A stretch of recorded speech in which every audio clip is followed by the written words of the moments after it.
काय केलं महाराष्ट्र का पेटू शकतो।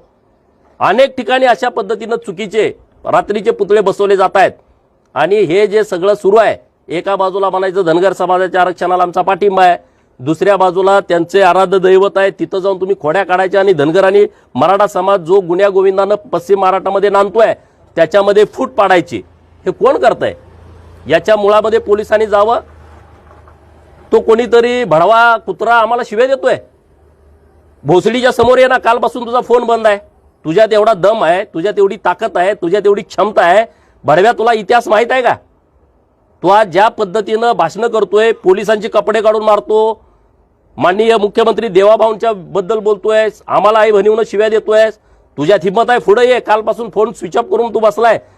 तुझ्या बापांशी मी लढलोय, जेवढे तुझे बाप आहेत ना इथं महाराष्ट्रामध्ये त्यांच्याशी मी लढलोय, तुझ्याशी लढायला कुत्र्या मला गरज नाही, आमची पोरच तुझी चड्डी काढून टाकतील, त्यामुळे तू त्या भानगडीत पडू नको।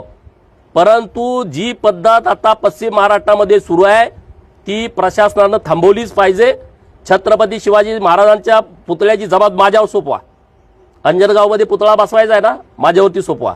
अरे 5-10 हजार ढोल घेऊन आम्ही तिथं बसवतो पुतळा, पण ज्या पद्धतीनं तुम्ही खेलोबा देवस्थानच्या परिसरामध्ये चुकीच्या पद्धतीनं रात्रीचा आणून पुतळा बसवताय, ही गोष्ट कदापि सहन केली जाणार नाही।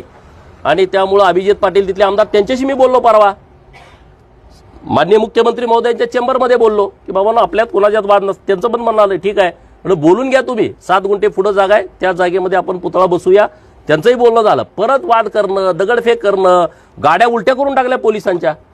आज ते इथं सुरू आहे 15 पुतळे तर असे रात्री मोळमध्ये तुम्ही बसवताय, बसवा सगळ्या, बसवण्याबद्दल दुमत नाही, अरे पण त्याची परवानगी आहे, त्याची एक प्रोसेस आहे, कुठल्या जागेत बसवायचा, कसा बसवायचा, आणि रात्री बसवायची गरज काय?